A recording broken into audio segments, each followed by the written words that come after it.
और आप सभी को शुभ संध्या। Thank you, Deepu, for this introduction. It is really also a blessing for me to come and share God's word with you all. और साथ ही साथ आप सबके साथ प्रभु का वचन को साझा करने के लिए मुझे भी बड़ा इनकरेजमेंट मिलता है, उत्साह मिलता है।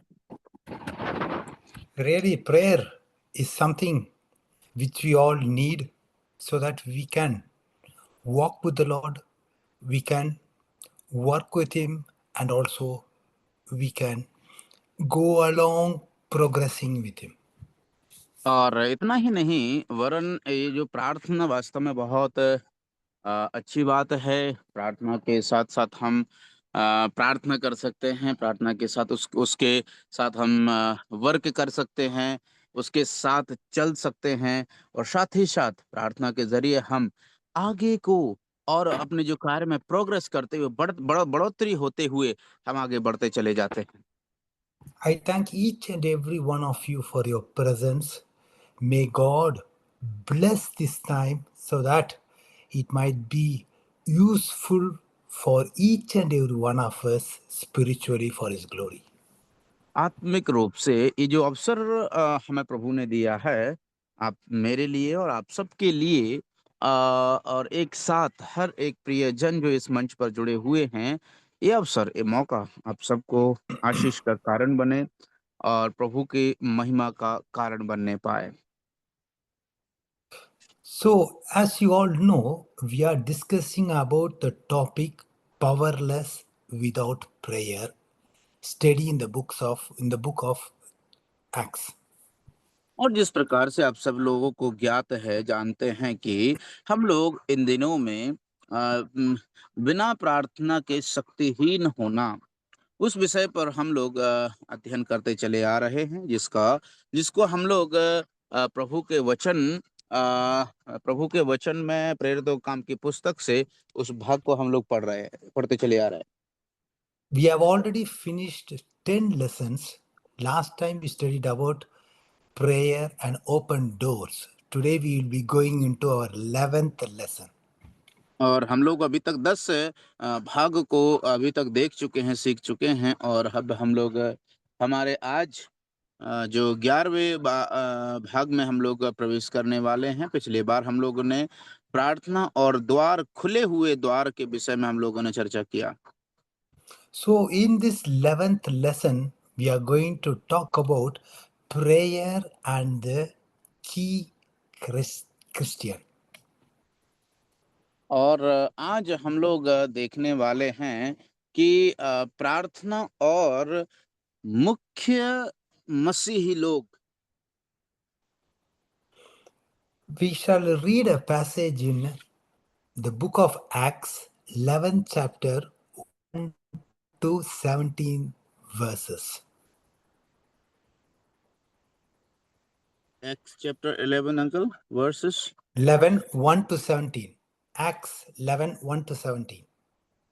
और आज के वचन में हम लोग जाएंगे और देखेंगे ये प्रेरितों काम की पुस्तक, उसका 11 अध्याय 1 से लेकर के 17 तक, 17 तक हम लोग पढ़ेंगे।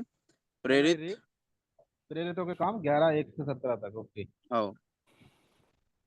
फिर प्रेरितों और भाइयों ने जो यहूदिया में थे सुना कि अन्य जातियों ने भी परमेश्वर का वचन मान लिया है। अतः जब पतरस यरूशलेम में आया तो खतना किए हुए लोग उससे वाद विवाद करने लगे। तूने खतना रहित लोगों को यहाँ जाकर उनके साथ खाया। तब पतरस ने उन्हें आरंभ से क्रमना क्रमानुसार कह सुनाया। मैं याफा नगर में प्रार्थना कर रहा था और बेसुध होकर एक दर्शन देखा कि एक पात्र बड़ी चादर के समान चारों कोनों से लटकाया हुआ आकाश से उतरकर मेरे पास आया। जब मैंने उस पर ध्यान किया तो उसमें पृथ्वी की चौपाई और वन पशु और रेंगने वाले जंतु और आकाश के पक्षी देखे देखे और यह शब्द भी सुना, हे पतरस, उठ, मार और खा। मैंने कहा, नहीं प्रभु, नहीं, क्योंकि कोई अपवित्र या अशुद्ध वस्तु मेरे मुंह में कभी नहीं गई। इसके ऊपर मैं आकाश से दूसरी बार शब्द हुआ, जो कुछ परमेश्वर ने शुद्ध ठहराया है, उसे अशुद्ध मत कहे। 3 बार ऐसा ही हुआ, तब सब कुछ फिर आकाश पर खींच लिया गया, और देखो तुरंत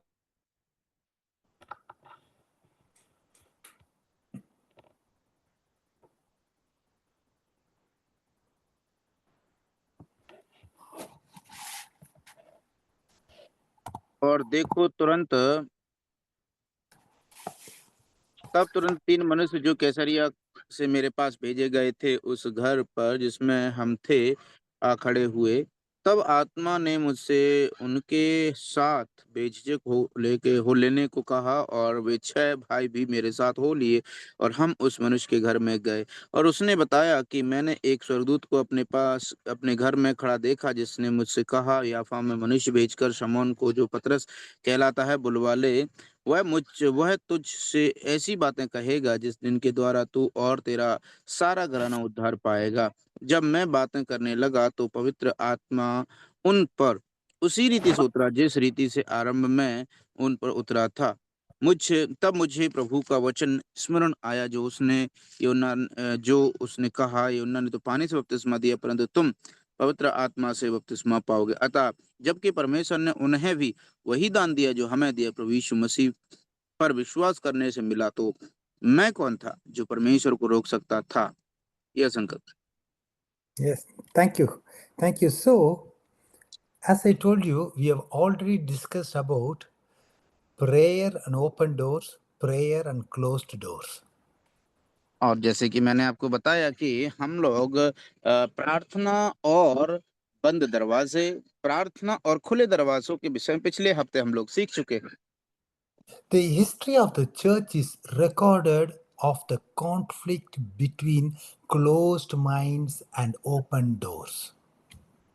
और हम देखते हैं कि इतिहास बात को गवाह है कि जो जिनके मन जो है बंद हैं, द्वार खुले हैं, इसके बीच में जो तालमेल नहीं बैठता, इसके विपरीत हमेशा उन बातों को हम लोग देखते चले आ रहे हैं।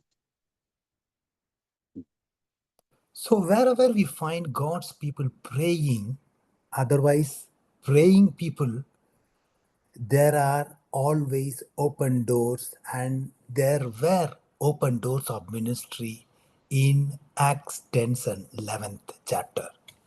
और मेरे प्यारे अजीजों, आप सच मानिए कि जहां कहीं भी, जब कहीं भी लोग प्रार्थना करते हैं या व्यक्तिगत रूप से प्रार्थना करते हैं, तब हम देखते हैं कि उधर में दरवाजे खुले द्वार ही मिलते हैं।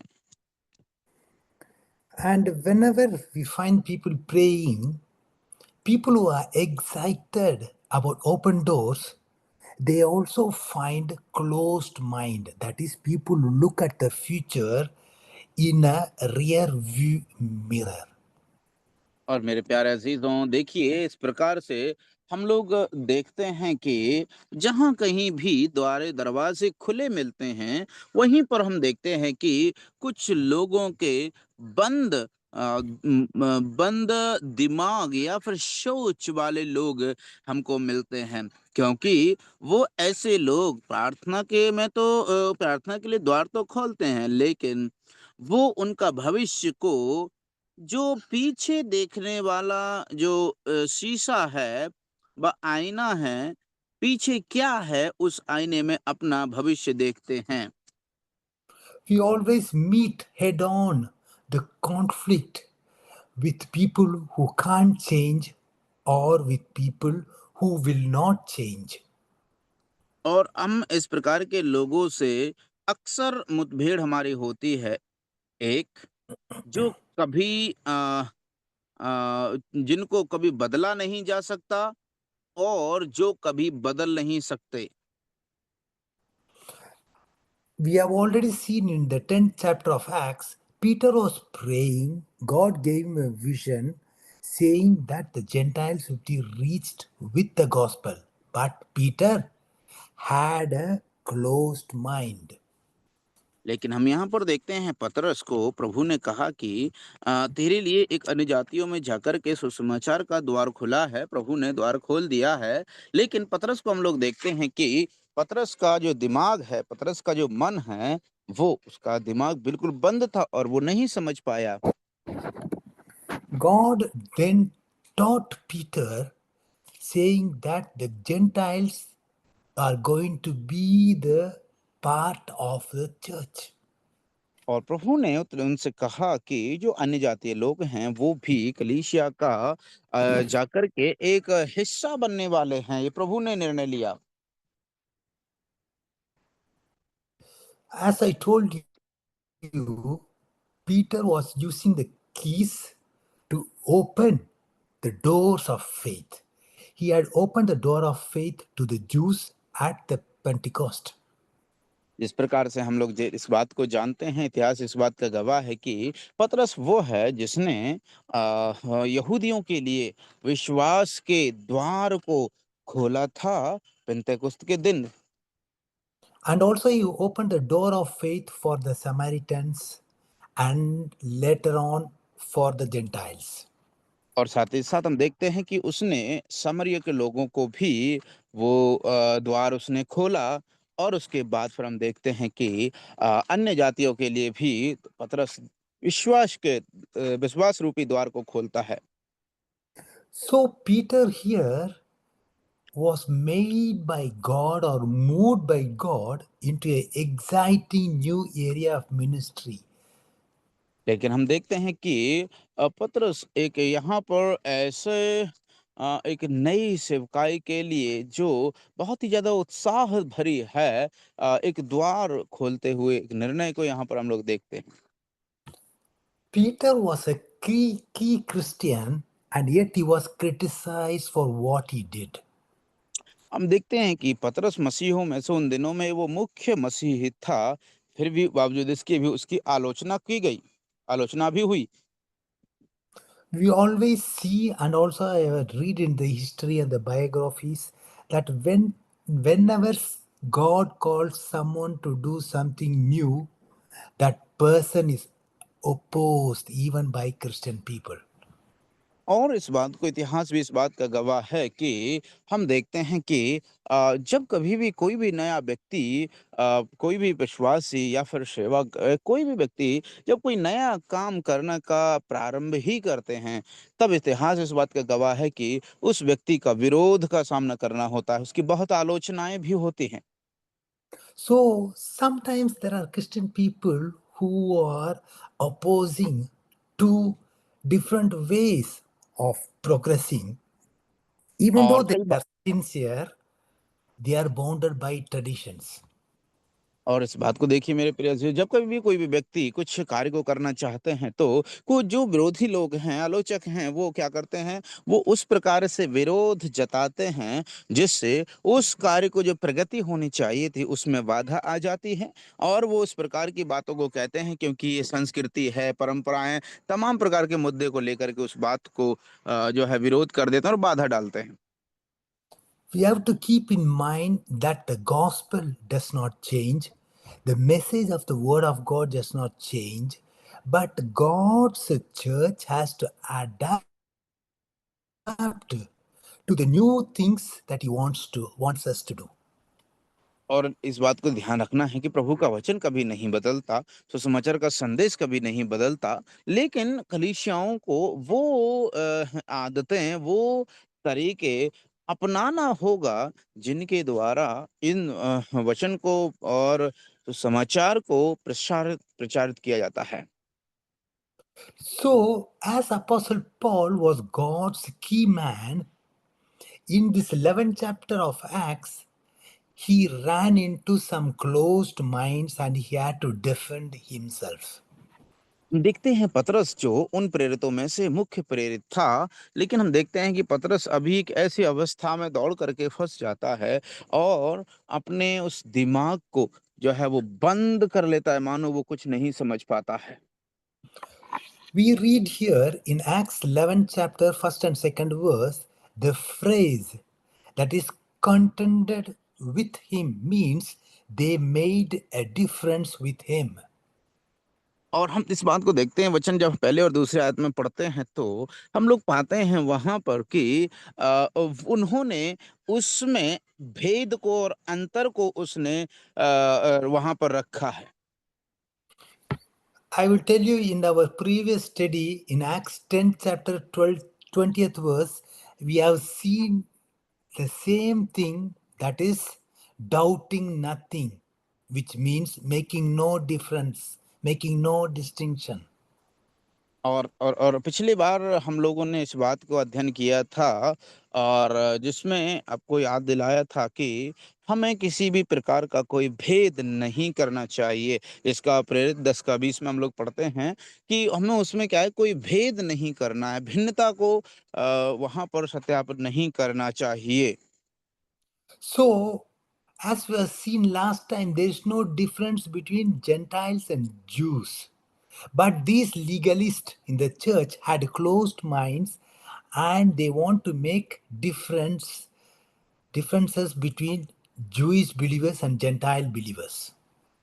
हम इस बात को देखते हैं कि पिछली बार हम लोगों ने इस बात को सीखा था, देखा भी था कि जो यहूदी हैं और अन्य जाति विश्वासी हैं, इनमें सामरी हैं, इनमें क्या है, कोई अंतर नहीं है, कोई भेद नहीं है। हमने पिछली बार पहली बात इस बात को समझा था, सीखा था।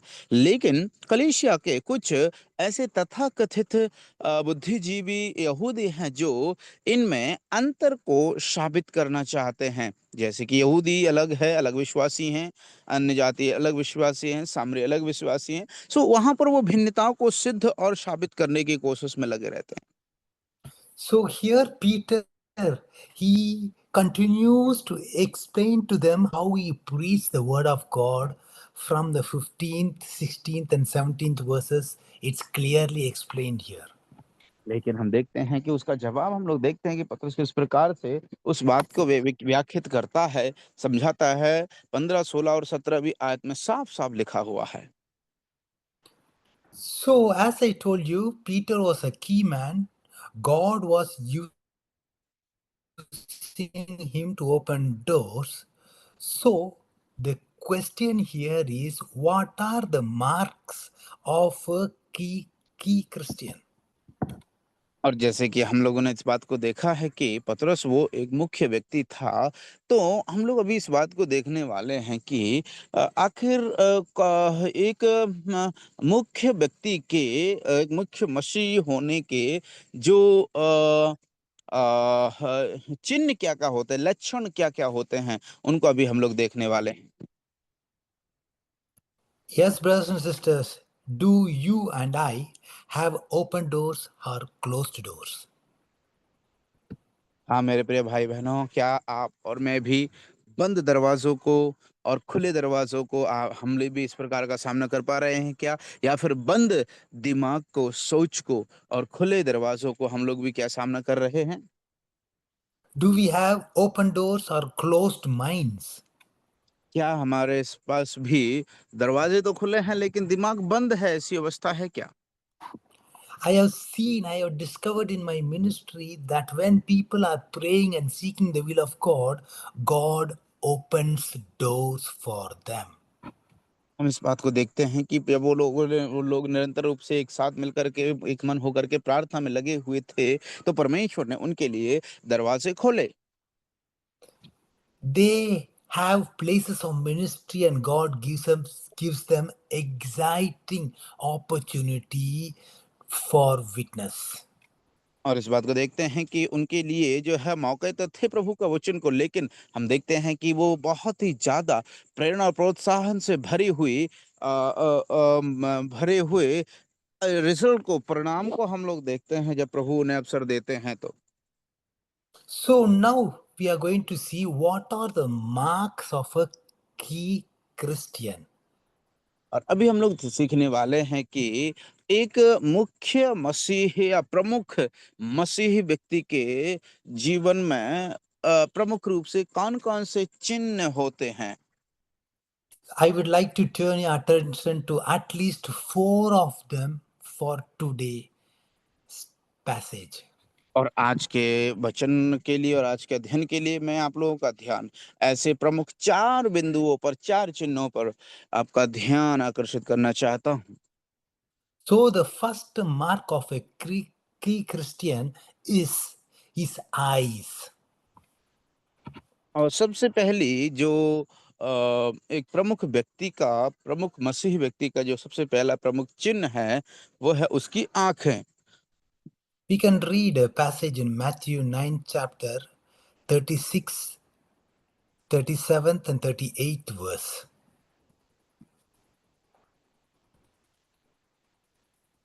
36, 37, 38 uncle. Right. Yes. Okay Matthew 9, 36 to 38. Okay. और हम लोग इस विषय में, इस संदर्भ में हम लोग पढ़ेंगे मत्ती इसका 9 अध्याय का 36 से 38 तक। जब उसने भीड़ को देखा तो उसको लोगों पर तरस आया, क्योंकि वे उन भेड़ों के समान जिनका कोई रखवाला ना हो, व्याकुल और भटके हुए से थे। तब उसने अपने चेलों से कहा, पके खेत तो बहुत हैं, पर मजदूर थोड़े हैं। इसीलिए खेत के स्वामी से विनती करो कि वह अपने खेत काटने के लिए मजदूर भेज दे। Yes. Thank you, sister. So, we can see here that the key or the important Christian, by his eyes, he has the vision. और हम यहाँ पर देखते हैं कि एक प्रमुख मसीही व्यक्ति के जीवन में हम लोग क्या पाते हैं। यहाँ पर इस भाग को पढ़ने के द्वारा हम समझते हैं कि उसका दर्शन को हम लोग यहाँ पर देखते हैं। We have read here in the 11th chapter of Acts, Peter had a vision, but you and I will not be having the same vision which God showed to Peter. और हम लोगों ने पतरस के अभी प्रेरितों काम की पुस्तक में पढ़ा था कि पतरस ने दर्शन को, स्वप्न को देखा था, लेकिन आज वर्तमान में मैं और आप पतरस के समान दर्शन नहीं, हमको दर्शन नहीं दिखाएगा। God is not going to send down a sheet filled with all kind of. और हम इस बात को देखते हैं कि आज वर्तमान में परमेश्वर हमको जो है एक ऐसी चादर जिसमें सब प्रकार के जानवर उसमें हो, ऐसी चादर को स्वर्ग से नहीं उतारने वाला है।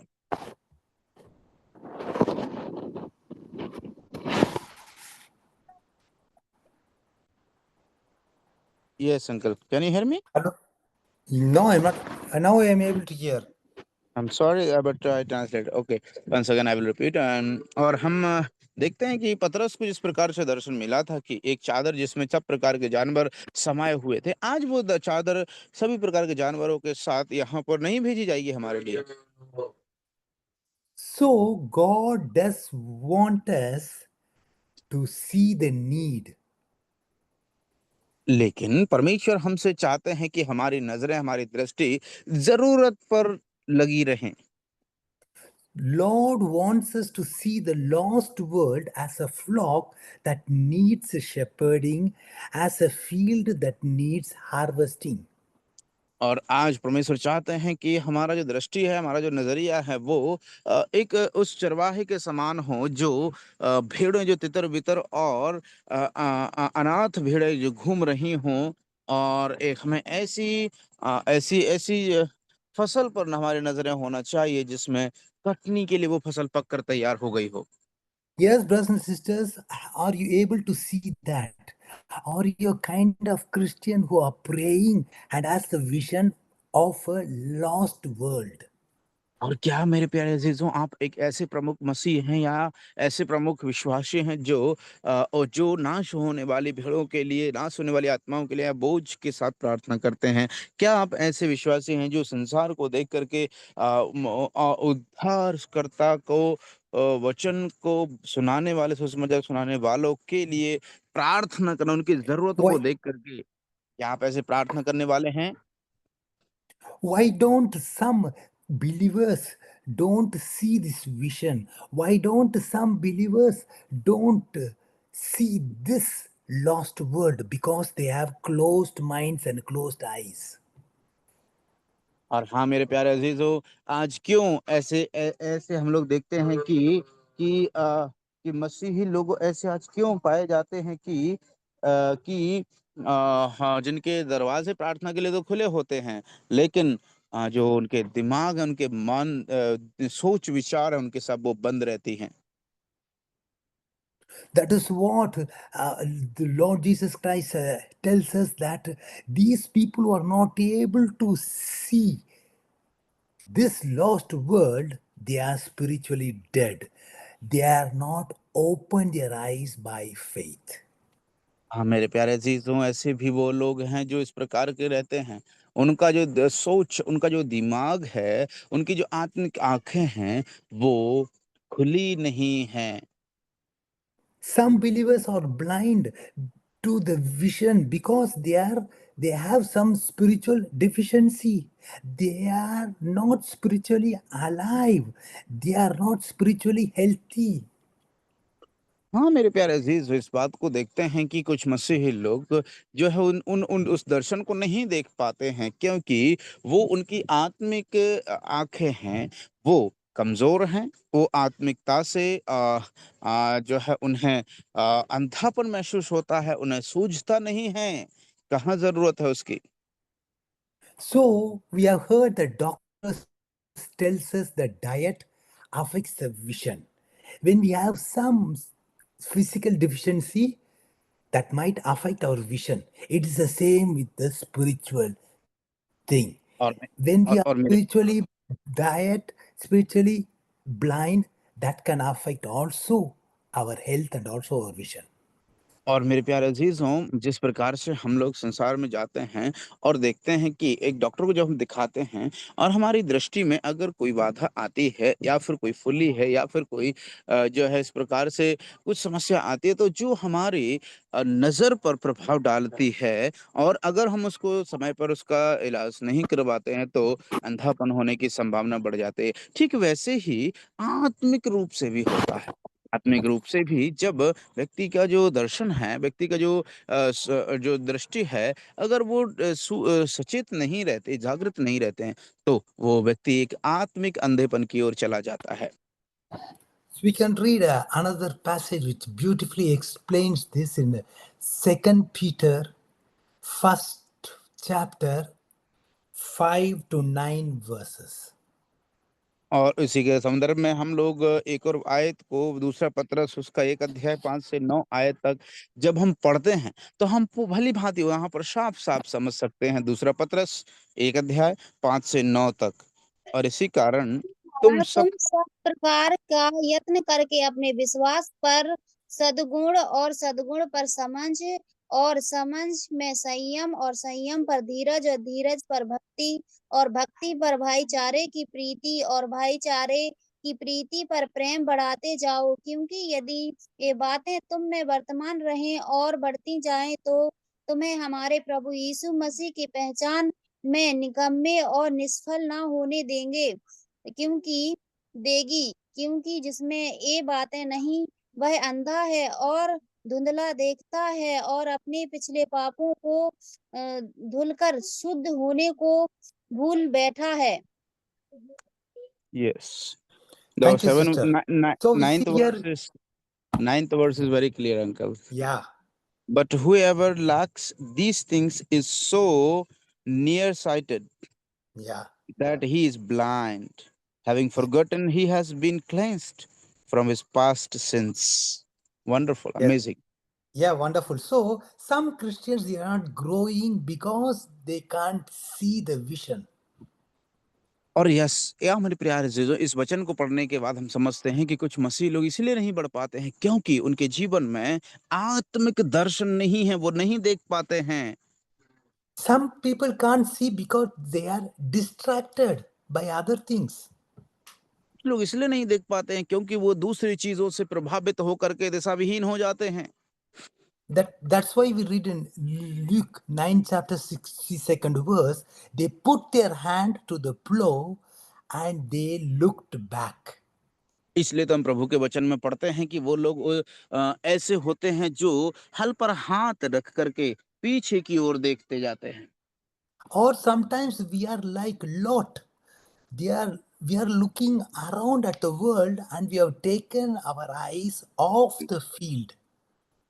और मेरे प्यारे अजीजों, कभी कभी हम लोग लूत के समान होते हैं, जो हम हमारे आसपास के संसार को देखने के बाद में हम अपनी नजरें उस भूमि पर जो उपजाऊ है, हरी भरी है, उस पर नजरें लगा करके फिर जीवन को बिताते हैं। Yes, brothers and sisters, are we able to see this world today as a flock that needs shepherding, as a field that needs harvesting? हाँ मेरे प्यारे अजीजों, हमारे सामने एक बड़ी चुनौती है। क्या हम एक ऐसे दर्शन को आज देख पा रहे हैं कि मानो ऐसी भेड़ें जो तितर बितर होकर के बिना चरवाहे के भटक रही हैं, या फिर हम ऐसे दर्शन को देख पा रहे हैं, ऐसी भूमि को देख पा रहे हैं, खेत तो जो पकेत हुए तो हैं, लेकिन जिनको काटने के लिए मजदूर नहीं हैं। क्या हमारे जीवन में ऐसे दर्शन हैं? Yes, brothers and sisters, are we the kind of praying believer? When we look upon this world, we are able to see what God wants us to do. हाँ मेरे प्यारे अजीजों, इस बात में कोई दो राय नहीं है कि परमेश्वर हमारे जीवन से क्या चाहते हैं। परमेश्वर चाहते हैं कि हम देखने वाले विश्वासी बनना चाहिए।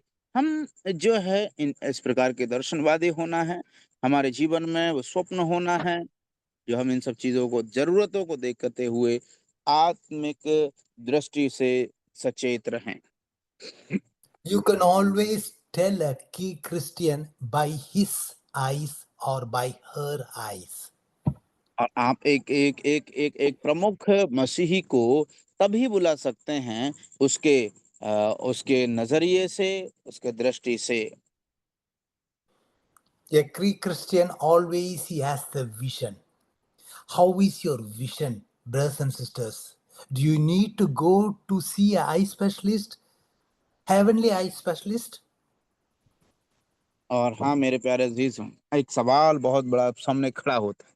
क्या आप एक प्रमुख मसीही हैं?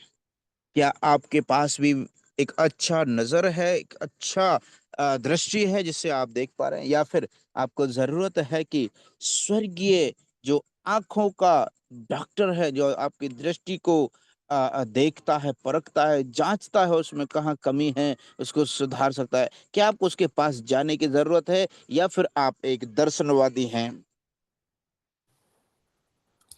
As a key Christian, we have to have that vision. There are people to be reached with the gospel. That is our vision. और इसलिए मेरे प्यारे अजीजों, हम मसीह होने के नाते हमारे जीवन में दर्शन होना बहुत जरूरी है, क्योंकि ऐसे कई सारे लोग हैं जो आज भी सुसमाचार से वंचित हैं। उन तक सुसमाचार को पहुंचना है।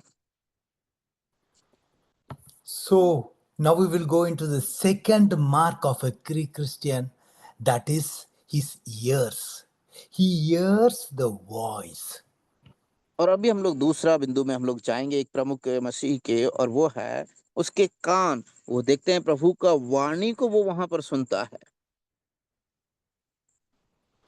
We can read in Acts 10 chapter 13th verse.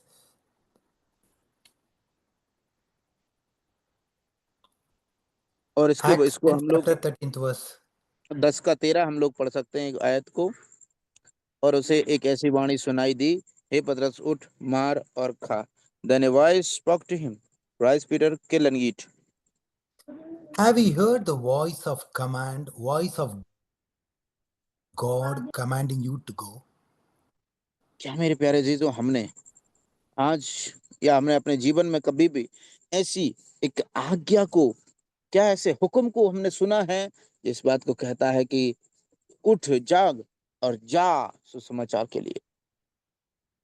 Once I heard a message of a great man of God, who is called Harrison. He gave a beautiful message about mission work, which I can't forget. और एक जो हैरिश भाई थे, जिन्होंने बहुत ही प्रसिद्ध और उस कभी ना भुलाने वाला एक संदेश दिया दर्शन के विषय में।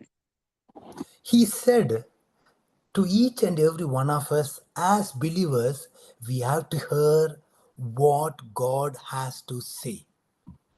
उसने कहा अपने संदेश में कि हम मसीह उसके मसीह होने के नाते जरूरत है कि हमें उसकी सुनना है, अर्थात परमेश्वर क्या कहता है हमें वो सुनने की जरूरत होती है।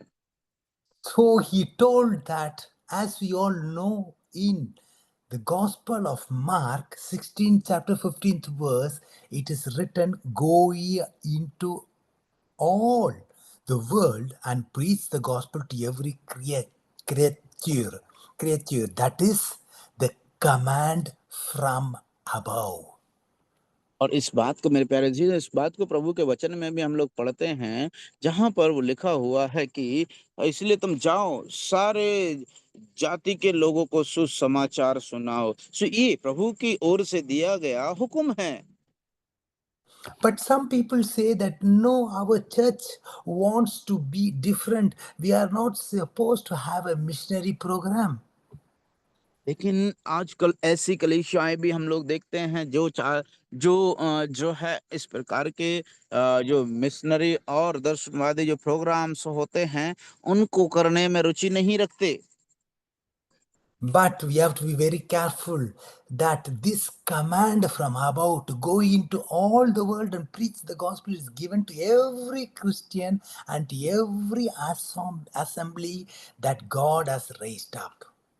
और इसलिए मेरे प्यारे अजीजों, इस बात को हमको देखना है, जानना जरूरी है कि हम इस बात को समझना है कि हर एक मसीही व्यक्ति, हर एक व्यक्ति जो इस प्रकार का दर्शन रखते हैं, वो जरूरत है, प्रभु चाहते हैं कि वो प्रभु की ओर से दर्शनवादी होना है।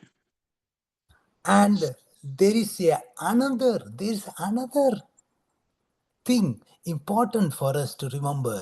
As I told you, there is a command from above, there is also a cry from beneath. और इसलिए मेरे प्यारे अजीजों, जिस प्रकार से मैंने कहा कि यह ऊपर से परमेश्वर के द्वारा दिया गया एक आदेश है, साथ ही हम उसी के विपरीत हम लोग देखते हैं कि नीचे से एक चिल्लाहट को हम लोग देख सकते हैं, कोलाहल को हम लोग देख सकते हैं।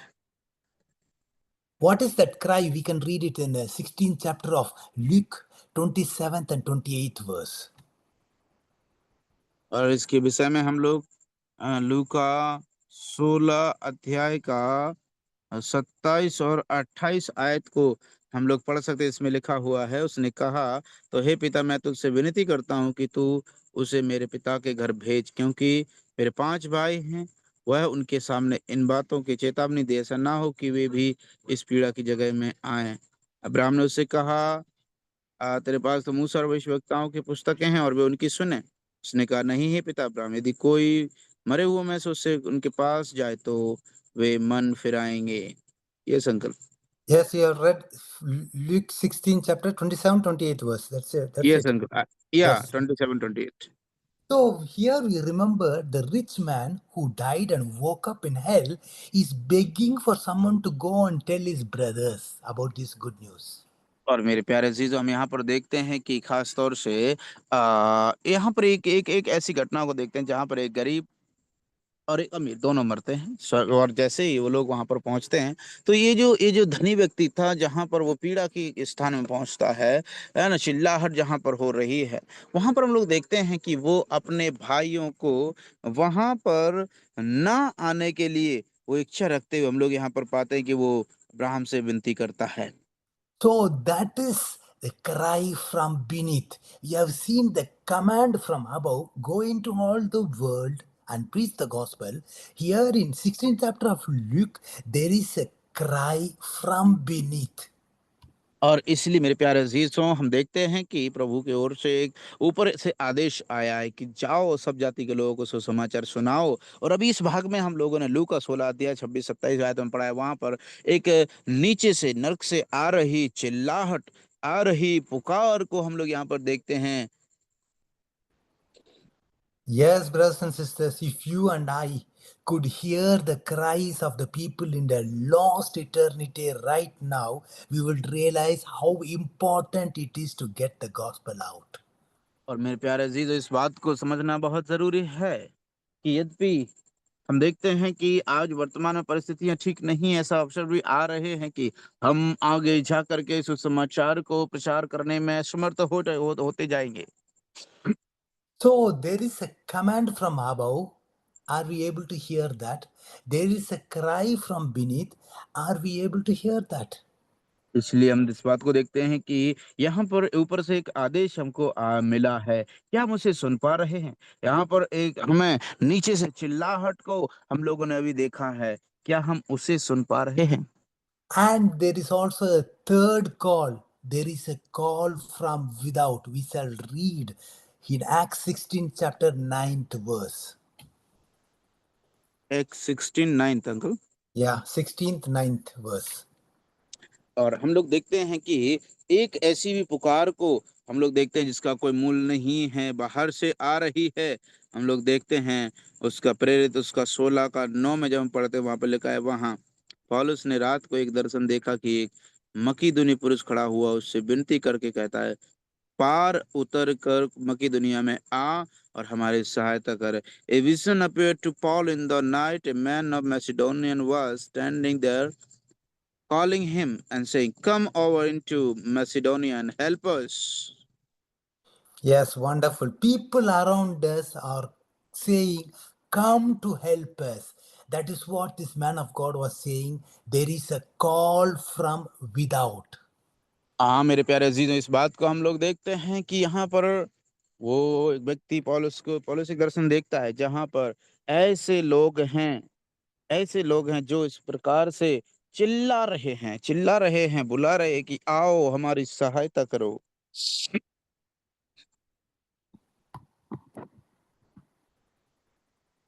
Yes uncle, I translated. Yeah, okay. So much money, so much time, so much energy is all being spent on the routine church matters in America, in Europe, and all over the world. But there is a whole world to reach for Christ. और मेरे प्यारे चीज़ों कलीसिया के प्रोग्रामों में बहुत सारा धन संपत्ति को खर्चा किया जा रहा है, लेकिन फिर भी वर्तमान में संसार में अभी भी सुसमाचार पहुंचने की जरूरत है, कई स्थानों में, कई लोगों तक, कई देशों में, कई गांवों में, प्रांतों में। But here we see people are crying out, come over and help us. There are many लेकिन open doors. लेकिन हम लोग यहाँ पर देखते हैं कि एक ऐसी पुकार हो रही है, आओ हमारी सहायता करो, निकल करके आओ हमारी सहायता करो। Yes, brothers and sisters, how is our hearing? हाँ मेरे Do we प्यारे need to अजीजों, go? Continue, brother. हाँ मेरे प्यारे अजीजों, हम इस प्रकार की पुकार को, चिल्लाहट को क्या सुन पा रहे हैं? जैसे बुला रहे हैं, आओ हमारी सहायता करो, इधर बहुत आवश्यकता है उसकी। Yes. Do we need to go and see a heavenly ear specialist? क्या हमें यद्यपि बड़ी चेतावनी है, सवाल है, क्या हमें आज जरूरत है कि जो कान के डॉक्टर हैं, जो स्वर्ग में कान के डॉक्टर हैं, उनके पास जाने की जरूरत है क्या, ताकि हम उनको कान दिखाएं कि वो कान सुन पा रहे हैं कि नहीं सुन पा रहे हैं? In the second point, we have seen three things. There is a command from above. Are we able to hear that? हमने जैसे दूसरे में हम लोग देखते हैं कि क्या, तीन बिंदुओं को देखा। पहला, ऐसी एक हुक्म, एक आदेश हमें दिया गया है, क्या हम उस आदेश को सुन पा रहे हैं? There is a cry from beneath. Are we able to hear that? ओ मेरे प्यारे अजीजों, नीचे से एक आवाज आ रही है, चिल्लाहट हो रही है, क्या हम उसे सुन पा रहे हैं? There is also a call from above, from without. Come over and help us. Are we able to hear that? हाँ मेरे प्यारे अजीजों, उसके बाद तीसरा मुख्य बिंदु हम लोग देखते हैं कि एक पुकार को हम लोग देखते हैं जो इस प्रकार से चिल्ला रहे हैं, आओ आओ हमारी सहायता करो। क्या हम उसे सुन Now, पा रहे हैं? now we are going into the third mark of a Christian. That is his feet. और अभी हम लोग तीसरी बिंदु में हम लोग जाएंगे। एक प्रमुख मसीह के चौथा गुण है, चौथे कार है, वो है उसके पैर, उसके पांव। Yes, that is, we read in Hebrews 3rd chapter 15th verse. तो इसके विषय में हम लोग इब्रानी 3 का 15 आयत को पढ़ते हैं। Hebrews 3rd chapter 15th verse, please. इब्रानी 3 का है, यदि आज तुम उसका शब्द सुनो तो अपने मनों को कठोर ना करो, जैसा कि क्रोध दिलाने के समय में किया था। About this it had been said, today if you hear his voice, do not harden your hearts as in the rebellion. So here we see the great Christian by his feet. He should not harden his heart. He has to go for the venture. He has to go into the field. He has to take a walk there. और मेरे प्यारे जी, तो हम देखते हैं यहाँ पर एक प्रमुख मसीह होने के नाते हमें जरूरत है जाने की, वहां पर कदम बढ़ाने की। When Peter heard the voice, what did he do? He got up and he went. और देखते हैं जब पतरस ने इस आवाज को सुना तो क्या किया पतरस ने? वो उठ करके चला गया उनके साथ। The Spirit told him to go without doubting. So he went. This was an act of faith. और हम देखते हैं कि आत्मा ने उससे आकर के कहा कि तू जा, और वो निसंदेह वहां से चला गया। हम लोग देखते हैं कि पतरस ने वहां पर एक विश्वास का कृत्य को वहां पर साबित किया। Peter knew that he was going to the Gentiles. He knew that the Jews did not want to mix with the Gentiles. There was a wall between them. और हम लोग देखते हैं यहाँ वहां पर ऐसे जो ये नहीं चाहता था कि यहूदी जो है वहां पर उसमें उनके साथ मेल खाएं और मेल हो जाए, और उनके बीच में एक दीवार नाम की बनी हुई थी। Yes, Peter, he dared to be a pioneer. हाँ मेरे प्यारे चीजों, पतरस को जो है एक पायनियर होने की जरूरत थी। He was bold enough to have open mind because he faced an open door. क्योंकि उसका मन को भी खुला होना बहुत जरूरी था, क्योंकि उसने एक खुले हुए द्वार को उसने देखा है। Yes, brothers and sisters, we can face open doors, we can have an open mind if we are a praying man just like Peter. हाँ मेरे प्यारे चीजों, हम भी जो है स्वर्ग में खुले हुए द्वार को देख सकते हैं। यदि जिस प्रकार से पतरस का हम देखते हो वो खुले हुए मन का था, वैसे हम भी देख पाएंगे। We all know the life of Peter. Peter was a wayward feet. He was wavering here and there. Andrew brought him to Jesus. और हम देखते हैं कि ऐसे पतरस को देखते हैं कि वो जो है इधर उधर जो है तितर बितर हो रहा था, भटक रहा था, लेकिन प्रभु से उनके पास पतरस को लेकर के गया। And also we know that one night Peter had some wet feet because he was walking on the water. और साथ ही हम देखते हैं कि पतरस को जो है उसके भीगे पैरों को भी हम लोग देखते हैं, क्योंकि वो पानी पर चल रहा था। And also Peter, he had a washed feet because Jesus knelt before him and washed his feet. हम देखते हैं पतरस को उसके धुले हुए पैरों को भी, क्योंकि प्रभु यीशु मसीह ने झुक करके उसके पैरों को धोया। And also Peter, he had a wandering feet because he denied the Lord. और साथ ही साथ हम लोग देखते हैं कि पतरस को जो है उसके भटके हुए पैरों को भी हम लोग देखते हैं, क्योंकि उसने प्रभु यीशु को तिरस्कार किया था, इनकार किया था। But he also has a beautiful feet. That is what we read in Romans 10 chapter 15th verse. How beautiful are the feet of them that preach the gospel of peace. That is called the willing feet. और मेरे प्यारे अजीजों, इसीलिए हम लोग एक वचन को पढ़ते हैं, और रोमियो के पत्र में पढ़ते हैं। बहुत ही अद्भुत वचन वहां पर लिखा गया है कि उनके पांव, वचन 15:10, रोमियो 10:15 में लिखा हुआ है, रोमन्स 10:15 में लिखा है, और यदि भेजे ना जाएं तो क्यों प्रचार करें, जैसा लिखा है, उनके पांव क्या ही सुहावने हैं जो अच्छी बातों का सुसमाचार सुनाते। Then how can they preach unless they are sent, as it is written, how beautiful are the feet of those who proclaim good news. Yes. Yes, brothers and sisters, we have just seen, I have just given you a life history of Peter, what kind of feet he had. और मैंने अभी आपको सिर्फ वो जानकारी जीवन इतिहास को पतरस के जीवन इतिहास को बताया है कि उसके किस प्रकार के कदम उसके रहे। Let us examine each and every one of us, let us examine before God and see what kind of feet we have. और इसलिए आज हमारे लिए ज़रूरत है कि आइए हम अपने आप को प्रभु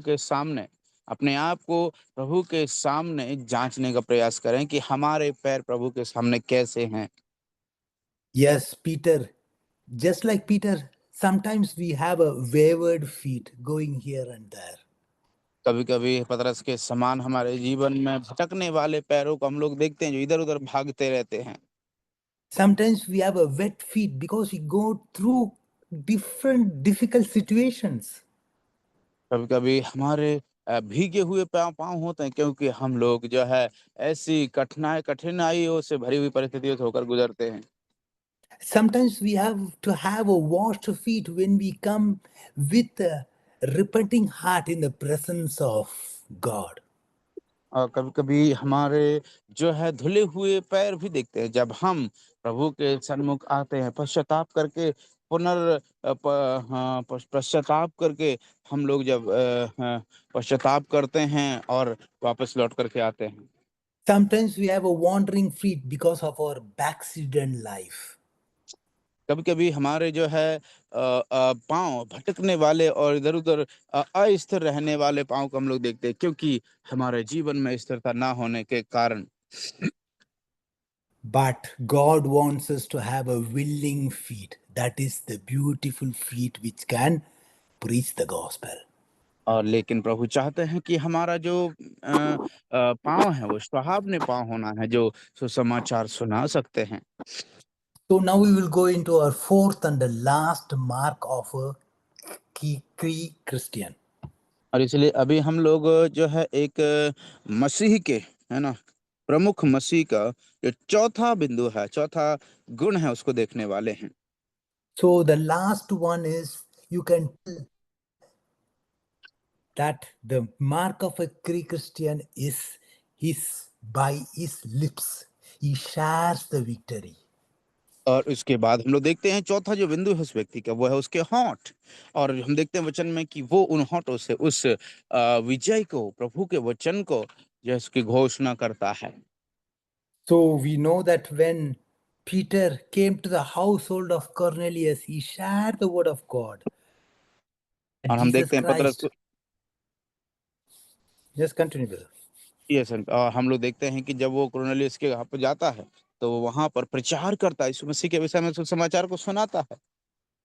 He clearly shared the word of God, saying that Jesus Christ died and he was raised from the dead, and anybody can be saved by faith. उसने बिल्कुल साफ-साफ बताया कि यीशु मसीह पापों के लिए मारा गया, गाड़ा गया, तीसरे दिन जी उठा, जो कोई विश्वास करता है उसका जीवन बच सकता है। But we know that someone wants to close this door, but Holy Spirit opens this door. देखते हैं कि एक कोई और है जो शत्रु शैतान है जो हमेशा द्वार को बंद करना चाहता है, लेकिन पवित्र आत्मा उन द्वारों को खोलता है। We have the same kind of opposition in the time of Peter. The legalists, they wanted to close this door, saying that Peter, you're wrong. You should not do that. हम देखते हैं पतरस के समान हमारे जीवन में भी हमारे समान पतरस के समय में भी होता था। वहाँ के भी जो व्यवस्थापक थे वो भी चाहते थे, वो भी इस प्रकार से चेतावनी देते, पतरस तुम्हें ऐसा नहीं करना है, तुम ऐसा नहीं कर सकते हैं। वो सुसमाचार के लिए द्वार बंद करते थे। There, the legalists, they told Peter, the Gentiles must become a Jew before he becomes a Christian. But the Holy और Spirit said it is not the way at all. और उसके बाद हम लोग देखते हैं कि वहाँ के जो व्यवस्थापक थे वो इस प्रकार से कहते थे अगर कोई अन्य जाति को जो है विश्वासी बनना है और यदि मसीही बनना है तो उसे पहले यहूदी बनना होगा उसके बाद। लेकिन पतरस को पवित्र आत्मा ने बताया सिखाया कि नहीं, उसकी कोई आवश्यकता नहीं होती, वो सही तरीका नहीं है। So we see here that throughout the book of Acts, somebody is trying always to close the door. और इसलिए मेरे प्यारे अजीजों प्रेरितों काम की पूरी पुस्तक जब हम पढ़ते हैं तो वहाँ पाएंगे कि हमेशा ऐसे लोग हैं जो ऐसे लोग मिलते हैं जो द्वारों को बंद करना चाहते हो। There is always in the history of the church a great conflict between the closed mind and open doors. इसलिए हम लोग देखते हैं मेरे प्यारे यीशु, एक बड़े कॉन्फ्लिक्ट को, बड़े विरोधाभास को हम लोग देखते हैं कि वो खुले हुए दरवाजे और बंद मन के विषय में, बंद आंखों के विषय में। We all know that there was a great argument between Paul, Peter, and Barnabas between how these Jews or how these Gentiles can become Christians. हम लोग इस बात को साफ साफ प्रभु के वचन में देख सकते हैं, पौलुस, बरनबास और पतरस के विषय में, अंद्रयास के विषय में, कि किस प्रकार से वो लोग इस प्रकार का सवाल उठा रहे थे कि आखिर कैसे एक अन्य जाति और मसीही यहूदी कैसे बन सकते हैं। उसके बीच में हम विवाद को हम लोग खास तौर से देख पाते हैं। I thank God that they came to the conclusions that the Gentiles, they do not have to become Jews to become Christians. Thank God. और मैं प्रभु को धन्यवाद देता हूँ कि वो लोग उस समाधान पर पहुंचते हैं जहां पर हम लोग पाते हैं कि उन्हें कोई ज़रूरत नहीं है उन्हें यहूदी बनने की, कि वो मसीह बने, लेकिन आत्मा ने उन्हें इस बात को सिखाया कि वो मसीह को विश्वास करने So, के द्वारा, यीशु मसीह के द्वारा ही वो उद्धार पा सकते हैं, मसीह बन सकते हैं। सो मैं प्रभु को धन्यवाद करता हूँ। so that is why we as Gentiles, we can be Christians without becoming Jews.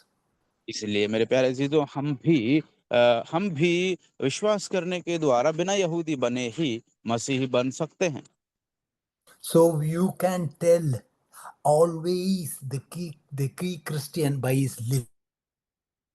He इसलिए shares the victory. He tells others what God is doing.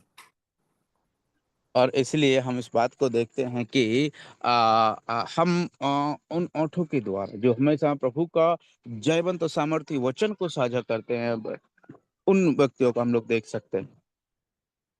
So we have seen 4 marks of a key Christian. इसलिए अभी हम लोगों ने ऐसे 4 चिन्हों को, बिंदुओं को, लक्षणों को देखा है एक प्रमुख मसीह होने के नाते। So, brothers and sisters, are you one of the God's key Christian? इसलिए एक सवाल है, क्या मेरे प्यारे अजीजों, आप परमेश्वर के प्रमुख मसीहों में से क्या आप एक हैं क्या? Are, are you a door opener or a closed mind person? क्या आप भी जो है द्वार खुले और और दिमाग बंद ऐसे मसीह हैं क्या? Is your church moving forward into new fields of missionary because they have the eyes to see the visions? और क्या आपके कलीसिया जो है वो सुसमाचार की जरूरत को समझ करके उस दिशा में आगे बढ़ने के लिए तत्पर हो पा रही है, ताकि क्योंकि आपके पास एक आत्मिक आंखें हैं, नजरिया है, दृष्टि है, जिससे आप उसकी जरूरत को देख पा रहे हो। Yes, brothers and sisters, we have to have the eyes to see the vision, ears to hear the voice of God. हाँ मेरे प्यारे अजीजों, हमें ऐसी नज़र होना ज़रूरी, आँखें होना ज़रूरी, ऐसे कान होना ज़रूरी है, ऐसी नज़र होना जो उसके हम ज़रूरतों को देख पाएँ, ऐसे कान होना ज़रूरी है जो हम उसके आदेशों को सुन पाएँ। Yes, we have to have the feet to make the venture to say, God, yes, I will go. According to your command, I will do that. और हाँ मेरे प्यारे अजीजों, हमें ज़रूरत है उसके जो सुहावने पैर होने की, और हम प्रभु से कह पाएँगे, हाँ प्रभु, मेरे पाँव तैयार हैं, मैं वहाँ पर जाने के लिए तैयार हूँ, और तेरा वचन लेकर के उन तक पहुँचाने के लिए मेरे पाँव तैयार हैं। And we also had to have the lips to share the victory, to share the gospel. We have to have that boldness to do that.